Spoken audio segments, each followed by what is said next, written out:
sobre los antígenos y anticuerpos de los sistemas ABO y RH. Dos antígenos A y B aparecen en la superficie de lo que es el eritrocito. Una persona puede tener uno de ellos, ambos de ellos o ninguno de ellos.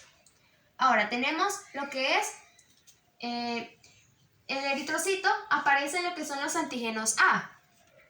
Cuando aparece el antígeno A, decimos que es tipo A. Cuando hay presencia de antígeno B, decimos que es tipo B. Pero cuando no hay presencia ni de antígeno A ni B, tenemos lo que es el tipo O. Y cuando hay una presencia de antígeno A y antígeno B, tenemos lo que es el tipo AB. Ahora, cuando tenemos el antígeno A, en el plasma aparecen los anticuerpos anti-B. Cuando tenemos el antígeno B, en el plasma aparecen los anticuerpos anti-A. En el caso del tipo AB, están los dos antígenos, pero no hay presencia de anticuerpos. En el tipo O, no hay ninguno de los dos antígenos, pero sí se producen lo que son los anticuerpos anti-A y anti-B.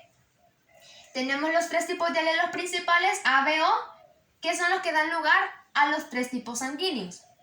Ahora tenemos lo que son el sistema RH. Tenemos 6 tipos de antígenos RH. El tipo D es el más prevalente porque él determina si es RH positivo o RH negativo. Cuando hay presencia del antígeno D, se dice que es RH positivo. Cuando hay carencia de antígeno D, es RH negativo. Cuando a una persona se le inyectan eritrocitos con el factor RH y que él no posee ese factor, es decir, que es RH negativo, se produce de una forma lenta lo que son los anticuerpos anti-RH. La muestra de sangre se mezcla con anticuerpos contra sangre tipo A y B. Entonces, la muestra se revisa para ver si los glóbulos sanguíneos se pegan o no. Si los glóbulos permanecen juntos, eso significa que la sangre reaccionó con uno de los anticuerpos. Cuando se realiza la determinación del tipo de sangre para ver si tú posees factor RH en la superficie de sus glóbulos rojos, los resultados serán uno de los siguientes.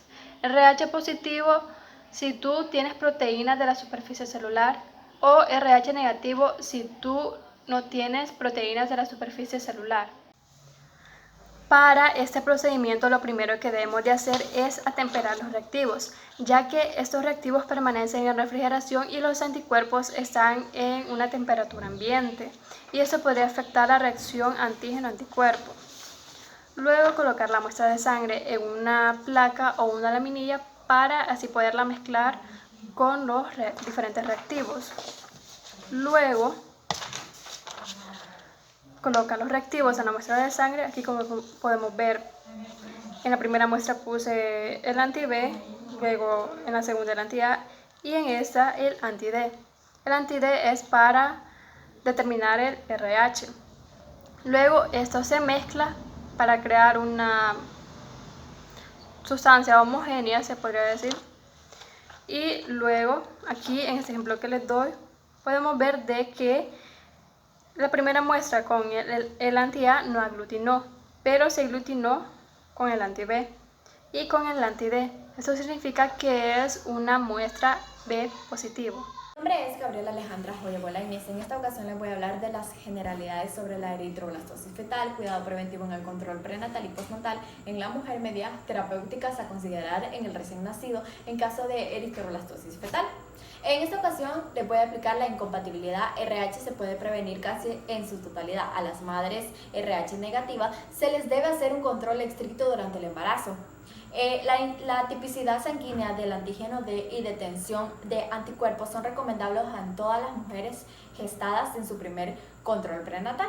Si el progenitor es negativo, se continúa con el control prenatal habitual. Si el progenitor es positivo, investigar a la madre la presencia de anticuerpos inmunes, test COVID indirecto para determinar si se encuentra o no sensible. El COP indirecto detecta la presencia de anticuerpos contra antígeno D si es posible cuando inglutina glóbulos rojos RH positivo y es indicativo de inmunolización mayor.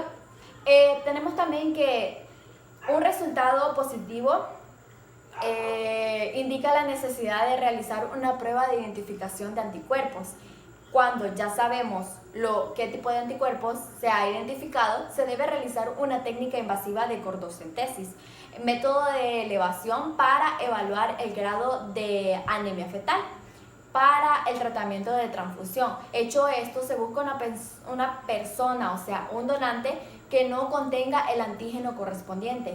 Si así no se producirá la reacción de destrucción de los hematíes. Si no se detecta anticuerpos RH a las 28 semanas, se le administra a la embarazada una inyección de inmunoglobina de tipo RH, con la finalidad de eliminar de su circulación cualquier rastro de hematíes fetales RH positivo. Así se previene el desarrollo de los anticuerpos de tipo RH por parte de la madre.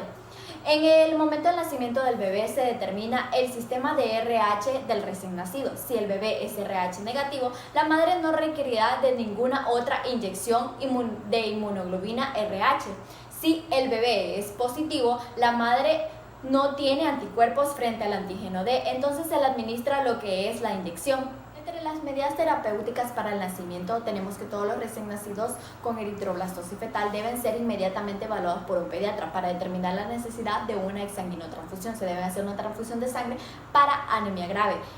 También fluidos intravenosos para presión sanguínea. Ayuda para insuficiencia respiratoria usando oxígeno con una máquina para respirar. Tenemos también lo que es inmunoglobina intravenosa, que es una solución con plasma sanguínea que contiene anticuerpos para ayudar el sistema inmunológico del bebé. Acerca de la importancia de la tipificación sanguínea y de las pruebas de compatibilidad mayor y menor para desarrollar un proceso de transfusión sanguíneo.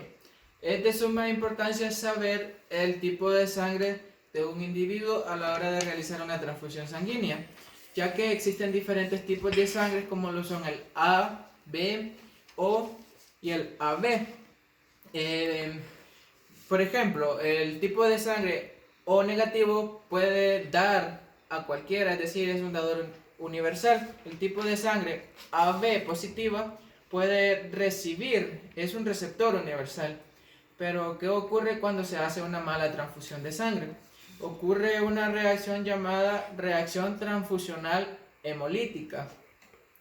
¿Qué es esto o qué ocurre? Esta reacción se presenta cuando el sistema inmunológico de una persona destruye los glóbulos rojos que ha recibido mediante la transfusión, y a esto se le llama hemólisis. Ahora les voy a hablar acerca de los tipos de sangre y a qué tipo de sangre le puede dar.